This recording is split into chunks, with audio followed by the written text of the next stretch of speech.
What is up, YouTube? Filthy Casuals back. Sorry I haven't been posting in a while. My mic cable was fucked and the audio was messed up, so it didn't show up. But now this is going to be just kind of like a ramble about some of the things that have been in my brain in the meantime. Also, just got waitlisted at UPenn, which is really exciting and also kind of disappointing. A little bit of both. I'm excited to be waitlisted there, but also like I wish it was an acceptance, right? But either way, application season's still early, so we'll see what goes down. But in terms of basketball, it's been a while. I don't even think I gave my opinion on the All Stars. I think they got it right pretty much. I think there was a lot of people that could have been All Stars this year. I think the two main names that at least I felt could have been in it that didn't end up in it, Harden and Jalen Brunson. The guard depth in the league right now is absolutely insane, and holy heck, like it just sucks. And then Jalen Brunson, who was clearly nervous about making the All-Star or not because he was kind of not playing as well leading up to the selections, and then the second the selections happened, he just went absolutely ballistic. He's been averaging like 30 points a game, more, I think upwards of 30 a game since then. And the Knicks have been on a tear. We just blew out the Hawks by like 20 something points, which was awesome. And yeah, like Josh Hart is crushing it as a Knick. The one thing that I really want to talk about is the Gary Payton Portland Trailblazer trade, because that was weird. Not so much the trade in of itself, but like the fact that the Blazers just lied about Gary Payton's injury history, which seems kind of problematic because if the Blazers want to make moves, I think teams are going to be hesitant to deal with them now, at least some level of hesitancy, right? The Warriors, on the other hand, there was reports, I think from Shams it was, that teams didn't want to give them players. And actually, sorry, not the Warriors, for the Nets. It was, my bad. It was for the Nets because they didn't want to let them keep KD, so they weren't willing to give them players. But honestly, I'm kind of glad that Kyrie's off the team. Not as glad, but I'm also kind of glad the KD experiment's done as well. I like the squad that we have, and I read a report from, I think it was Chris Haynes, that Brooklyn was going to look to see the trade value of Ben Simmons in the offseason, which honestly doesn't really make a ton of sense to me. His contract is starting to run out. I think after this year, there's 2 years left, right? Because it's 1, 2. I think it's 2 years left. So I think they are trying to start to gauge, because now that KD and Kyrie aren't in Brooklyn, it's at least on some level doubtful that Ben Simmons will want to remain.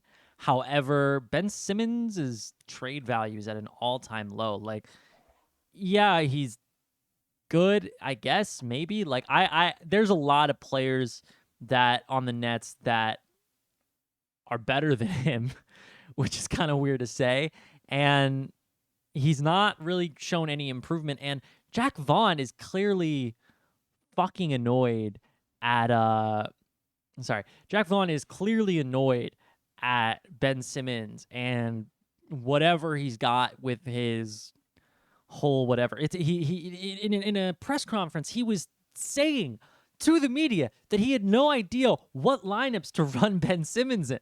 Like, no idea. He's like, oh, because if we run him out there with Nick Claxton, the spacing's kind of messed up. And I'm gonna be real, Nick Claxton's been better than him this year. Like, and it's not even close. And so you want to put him out there as a 4 or a 5, because if you put him at the 1 or a 2, the spacing's messed up. And if you run him off ball, he's kind of really not doing anything for you at this point. He kind of just stands around. Like, the dude doesn't look like he wants to play basketball. Like, the passing is still there, and there's definitely some, he could still be a valuable player, I think. But the fact that I have to say I think is kind of ridiculous, because he was a former number 1 overall pick. And it wasn't like he's a 3-time All-NBA player who's like still young. Like, the 76ers broke this guy. But I don't even know how much of it's the 76ers and how much of it is just that Ben Simmons is like I don't know, man. It's very It's very concerning, and yeah, but I mean, I'm really happy with having Mikal Bridges. Mikal Bridges is really really good. I'm happy with Cam Johnson. I'm happy with Dorian Finney-Smith and Spencer Dinwiddie. I think the roster overall has a lot of really talented pieces, like and I like watching them now. I actually enjoy watching the Nets again instead of it just feeling like a massive like, oh well, everybody hates each other, but they're good anyways, and we're just gonna ISO a lot. It feels like there's a lot of players on the team that can have a big night, and that's not gonna lie, kind of exciting. And I'm here for it. I'm most definitely here for it. Beyond that, very worried about the Hawks. I'm jumping around all over the place. Very worried about the Hawks. They're that 20-point blowout to the Knicks was brutal. Brutal. I'm worried about their whole I did say before that it would take them a season to figure things out with them, but do they have a season? Cuz and I don't mean like do they have a season in the like grand scheme of things. Just like Trae Young is a very specific player who it's hard for other people to play around because of how heliocentric he is. He's up there with like Luka in terms of usage rating, and while it's not quite as high, it's up there. And I think his attitude rubs people the wrong way. I think it rubs people the wrong way. And when things are going well, it's like you can winning heals a lot, right? So like if he's catching dubs, then it's hard to argue. When they were making the conference finals, the complaints are about Trae Young aren't as loud. But when you're losing and Kevin Huerter is having the best season of his career in Sacramento, and he says that it's not easy playing with you, and he's not like overly complimentary, which is like in the NBA, like of course you want to be complimentary to star players because in the grand scheme of things, if that player's on a team and you're looking for a job, you can get paid by going to them if that guy wants you. And Kevin Huerter, who's a quality player, saying that I think speaks volumes. At least I think so. I feel like the MVP race is still very much up in the air. I think there's maybe like 3 to 4 guys that are really kind of in it. I think it's Jokic. I think it's Embiid. I think it's Tatum. I think it's Giannis. In no particular order. And then I think the other person to think about is Kevin Durant. I think other than that, nobody else is close right now. Luka, obviously, but they're the 7 seed and they're trying to figure out the stuff with Kyrie at the moment. And I haven't been overly impressed. And honestly, he's not gonna win MVP. He might not even get votes. Yeah, I think he'll get votes. I think there'll be enough people. Domantas Sabonis, man. Like, this dude has become baby Jokic, like, incarnate. And Sacramento, what they're doing as a team is fantastic and is all because of Sabonis.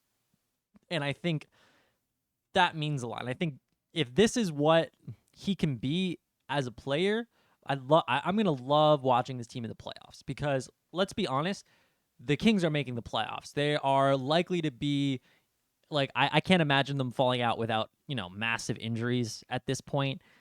I think they'll probably get passed by the Suns at some point just because, I mean, they're, they're 1 game back from the Kings, the Suns, and they've got Kevin Durant now. So I feel like they're going to end up as a 4 seed. I don't think the Clippers will pass them just because I think the Kings will keep winning and the Clippers, have the rest thing and all that. But the Clippers also probably do really, really want to be in that 4 spot. But I think the Kings are going to be a top 4 seed. And I was kind of bummed that they didn't really make any moves at the trade deadline because, hey, you're not just in the playoffs, man. You're a top seed at the moment. Like, go out and get a guy. And I'm not saying, like, go get Kevin Durant. I'm saying, like, you can't tell me that they couldn't get like Jay Crowder from the Suns, or maybe not Jay Crowder, but like just some kind of bench guy that was going to give them good defense. Gary Payton, for example. Like, I mean, he got injured, Gary Payton II, but Matisse Thybulle. Like, these guys were available. These guys were available, and I think the Kings could have, given up a little bit of draft capital and gotten someone and made this team maybe not a contender, but like a hard second round out. And I don't know what to expect from them in the playoffs, but I'm here for it. Other than that, I'm interested in how AllNBA is gonna end up falling this season, just because there's like a lot of people and a lot of injuries, and I think it'll kind of be more clear in the next like 2 months. Of course, as time passes, shit occurs, but I think at the moment for me, the AllNBA teams, at least for the guards, right? Because I was thinking to myself, like, is Steph Curry AllNBA this year? Like, and it's not because he's like, at one point he was, in my opinion, the MVP. He was amazing, but I was thinking about it. I was like, all right, well, let's think of the guards that are probably going to be AllNBA. Ja, right? Ja is 2nd seed, best player on a 2 seed. Ja is definitely getting in. I was thinking Jaylen Brown's definitely getting in. I was thinking Kyrie's definitely getting in. Donovan Mitchell's definitely getting in. So that's 4 people. Luka's definitely getting in. Sorry, he should have been the first one. Luka's definitely getting in. And then we've got a bunch of other people. In my mind, Steph is in there, and that's 6. And that's your guards. So, but there's also Tyrese Halliburton. There is Devin Booker. There's Chris Paul. Should I even include Chris Paul? There's Shai Gilgeous-Alexander. There's Dame Lillard, who's having an amazing season. Like, an amazing season. Like, Dame Lillard is, every night I'm looking up, this dude's scoring 40. This dude's scoring 40. And, like, the Blazers are the 12 seed. Like, granted, the 12 seed is only 3.5 games back from the 4 seed, but the whole thing's wild. Everything's wild. And that's the guard. That's all the guards. And there's like, I would say like 9 dudes for like 6 spots. And I don't think De'Aaron Fox is gonna make it. And I mean, depending on how long Curry gets injured, he could fall out because Devin Booker's, coming back. So yeah, it's a weird season. Also, Brandon Ingram, if the Pelicans, but Brandon Ingram's not really a guard; he's more of a 3 or 4. But whatever. Last thing I want to talk about is just like a little bit. I saw LeBron last night for the Lakers against the Pelicans. Holy crap, LeBron is so good still. He's so good still. Like, oh my God. Like, with the rest, that looked like 2018 LeBron almost. Like, that guy was like not quite like there was a play where it was a fast break on a steal. He gives the forward pass to Austin Reeves. Austin Reeves gets it, and he could have taken the layup, but he lobs it to LeBron. LeBron almost just completely jumps over a guy. Like he not almost, like just jumps over the guy and like goes to slam it, and he just barely didn't get it, and he got fouled and he missed it. But like I was just like, man, like old LeBron would have probably finished that, and I was like, but like the fact that he still got up like that, and it was just like he would have made it if it wasn't for the foul. Man, appreciate greatness. Appreciate greatness. I'm not a huge LeBron fan as far as like who he is as a person, just because he's, well, regardless, it's not important. Appreciate greatness, and King. All right. Thank you for watching this. I'm not editing this shit, just because I just wanted to ramble a bit about the NBA, and feel free to skip around all that stuff. I appreciate everybody who watches my videos. Leave a like, comment, subscribe. I'm going to start trying to upload at least a little bit more frequently now that my mic's back to normal. Although I might be trying to upgrade my mic setup soon. So keep an eye out on that. Thank you so much. Hogwarts Legacy also, by the way, if you were curious about buying it. Fun game. Lots of really good things about it. Combat is a little clunky. Movement's a little clunky. They low-key ruin potions. and the old Harry Potter games were a little bit more fun, but there's a lot that makes up for it. The graphics are cool. I do love the story. There's a lot of really fun puzzles around Hogwarts, which is just like exactly what I wanted out of this kind of game. So awesome. But yeah, thanks so much for watching the video, and enjoy.